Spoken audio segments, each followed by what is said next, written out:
నమస్తే ఫ్రెండ్స్, నేను మీ Errabelli Rajinikanth, political analyst. నేటి భారతం ప్రోగ్రామ్కి స్వాగతం. వాళ్ళకి విభజన హామీలతోటి లేదు కదండి, ఇప్పుడు అంతా స్పైసీ న్యూస్ కావాలి. వాళ్ళకి ఏదైతే ఎక్కువ క్లిక్ బైట్ ఉంటుందో దాని మీదనే ఎక్కువ వాళ్ళు వర్కౌట్ చేస్తున్నారు మీడియా వాళ్ళు. ఇప్పుడు అది రెండు పార్టీలలో ఏ పార్టీ లేవనెత్తినప్పుడు మీలాంటి వాళ్ళు మూడు పార్టీలు, ఉత్తర భారతీయ జనతా పార్టీ అదుపాద్యంలో పనిచేస్తున్న మీడియా, నేను ఇంకా మీకు చెప్తున్నాను, మీ మీడియా కూడా జరగబోతుందండి ఇది. అవును, అదృష్టవశాత్తు మన మీడియా మీద కన్ను పడలేదు. ఆదాని గారి కన్ను ఆల్రెడీ మొదలు పెడుతున్నారు. రేపు ఏం కొంటారో తెలియదు. ఆల్రెడీ అన్నిటికీ నెల చేదిక్కించుకున్నారు చూశారు. తెలుగు జాతి ఇప్పటికన్నా మేలుకుపోతే నేను తెలంగాణ కూడా చెప్తాను. ఎందుకంటే జీవి కృష్ణారెడ్డి గారి వయసు 82 సంవత్సరాలు. 2020 ఏప్రిల్ మే అనుకుంటా. అందరూ కూడా మనందరం కూడా తలుపులు వేసుకుని ప్రతి ఒక్కరు తెలంగాణలో కాదు ఆంధ్రప్రదేశ్ తెలుగు జాతి బిడ్డలందరూ ఈ మాట వినాలండి. ఆయన ఎవరు? నా బంధువు కాదు, ఏ జిల్లా కూడా తర్వాత చెప్తాం. ఆయన నెల్లూరు జిల్లా అయితే అల్లుడు గారు సోంభూపాల్ గారిని, గద్వాల రాజు గారు అయినా రాజా గారి కొడుకు, మీకు తెలుసు కదా, జీవి కృష్ణారెడ్డి గారి సన్నెల్ల. అంటే ఏ ప్రాంతమైనా అనవచ్చు. ఆయన్ని మనందరం నాగేశ్వర రెడ్డి గారు ఈ స్పైక్ పెరిగింది, ఆ స్పైక్ పెరిగిందంటే ఇళ్లలో తలుపులు వేసుకుని లోపలికి వచ్చి అన్ని ఇలా కొట్టుకుని మనం స్ప్రే కొట్టుకుని తెప్పించుకుని భయపడుతూ ఉన్న రోజుల్లో ఆయన ఢిల్లీ పిలిచి ఈడీ ఇంట్రాగేట్ చేసి, ఇఫ్ ఇట్ ఈస్ సో, నేను చెప్తున్నాను, నిన్ను తీసుకెళ్ళి అక్కడ ఈ కోవిడ్ పేషెంట్ పెట్టాల్సి వస్తుంది, ఈడీ అరెస్ట్ చేస్తుందని బెదిరింపులు వచ్చిన నేపథ్యంలో అని వార్తలో ఆఫర్ ఇస్ డిఫరెంట్ ఇష్యూ వచ్చిన నేపథ్యంలో ఆయన భయపడిపోయి ఇంటికి వస్తే వాళ్ళ ఇంట్లో కుటుంబ సభ్యులు, వాళ్ళ అమ్మాయి గారు, నాన్న నువ్వు బతికితే చాలు మాకని ఇచ్చేసి, అంటే ఆదాని గారు నిర్దయగా అది లాక్కుంటే ఈ వార్త బయటకు వస్తే మళ్ళీ ఆయనతో సంవత్సరం తర్వాత, నిజంగా చెప్తున్నాను, నేనేం వాళ్ళు నన్ను బెదిరించలేదు. ఆదాని గారు ఖచ్చితంగా చెప్తాను, ఆదాని గారు నన్ను ఏం అనలేదు. ఆదాని గారు దేవుడు, ఆదాని గారు బెదిరించలేదు. ఆదాని గారు బెదిరించి 6 సార్లు చెప్తేనే అర్థమైపోయింది ఎవరు బెదిరించారు. సరే, ఆయన పక్కన పెట్టండి. మధు గారిది పవర్ ప్యాకెట్లు, మూడోది గ్రంథి మల్లికార్జునరావు గారు ఎత్తన్న పవర్ ప్యాకెట్లు, లింకేజ్ లేదని చెప్పి మనకెందుకులో ఈ ఎయిర్పోర్ట్ కూడా లాక్కుంటాడు అని చెప్పి ఆయన ఇచ్చేసేయటం. కృష్ణపట్నం పోర్ట్ అండి, అది కృష్ణపట్నం పోర్ట్ ఒకటే కాదు, అది ఒక సెజ్, 4 రకాల సెజ్, 2 కూడా. అది అద్భుతంగా ఉంటే దాన్ని పట్టుకుని దాన్ని కాజేయటాన్ని చూస్తే వాళ్ళు ఒప్పుకోపోతే వెంటనే జగన్మోహన్ రెడ్డి గారిని వాడుకున్నారు.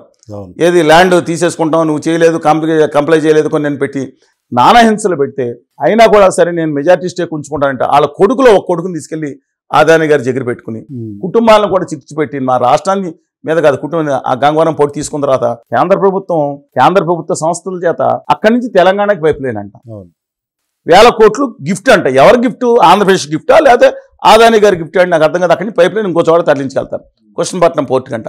అంతవరకు అవసరం లేదు. ఇప్పుడు కృష్ణపట్నం పోర్టు మీద 1000 కోట్లు డెవలప్ చేస్తారని చుట్టుపక్కల కేంద్ర ప్రభుత్వం.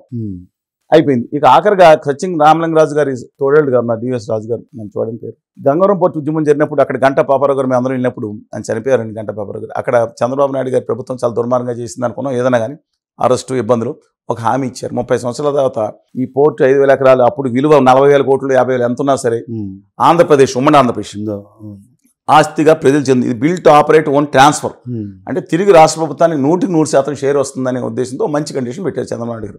అప్పుడు చేసాను సరే. పెట్టిన తర్వాత ఇప్పుడు ఆ పోర్టు మీద పడింది, అది కూడా ఏమంటున్నారు. ఇప్పుడు చెన్నై ఎయిర్పోర్ట్ పక్కన మీద ఒక ఎయిర్పోర్ట్ని లాగేశాడు, ఆ కృష్ణపట్నం ఎయిర్పోర్ట్ లాగేశారు. రేపు మిగతా కూడా వరుసగా అయిపోతున్నాయి.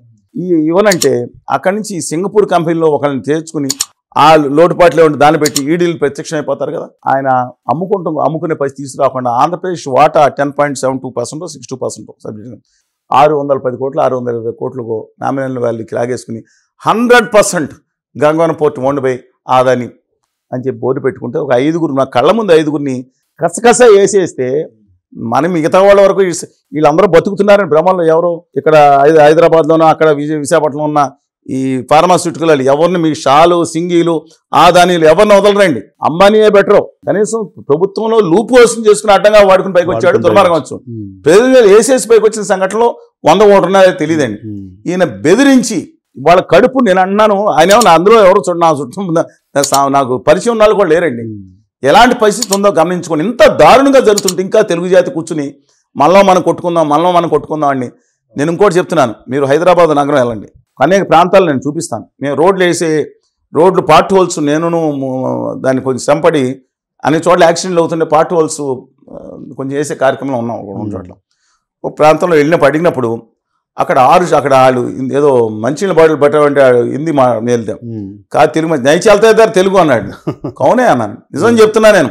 ఆ రోజు ఆంధ్ర తెలంగాణ ఇష్యూలో ఆ రోజు భాష అవమానించారు అన్నారు కదా. యాసను అవమానించారు, మా గోదావరి యాసను కూడా అవమానించారు, ఉత్తరాంధ్ర యాసను అవమానించారు. తెలంగాణ యాదగిరి కాకనే రౌడీగా అయిపోతాడని కొంతమంది అందరినీ నేను ఎన్నిక చేశాను. అలాంటి సందర్భంలో వాళ్ళు నేను అక్కడ కావాలని మనిషిని పంపించి, డ్రైవర్ని, మా వ్యక్తిగత సహాయాన్ని పంపించి 7 షాపులు కూడా మారబడింది. ఒక్క మా 6 వయసులో ఒక్కళ్ళు మొత్తం కమ్ముకు వచ్చేసారు. రాజమండ్రి కానీ పక్కన కానీ తప్పని అన్నాం. కానీ వాళ్ళ ఒక భాషని నీచంగా అసలు పని మనిషి ఏంటంటే వాళ్ళు, నేను అన్నాను ఇంకా పీక్స్ ఏంటో చెప్పనా, మీరు ఇంత కూడా అడుగుతారు ఉత్తర భారతీయ జనతా పార్టీ అంటే ఎందుకు అంటున్నారని. బీజేపీ వల్ల ఆంధ్రప్రదేశ్కి అన్యాయం జరిగిందన్నది ఇవాళ ఆంధ్రప్రదేశ్లో ఏ పౌరుడినైనా చెప్పేటువంటి తెలంగాణకు కూడా అన్యాయం జరిగింది. తెలంగాణకు కూడా ITR. తెలంగాణకు కూడా ITR రూపంలో కానీ వివిధ రూపంలో అన్యాయం చేశారు. నేషనల్ ప్రాజెక్ట్ ఒకటి లేదు.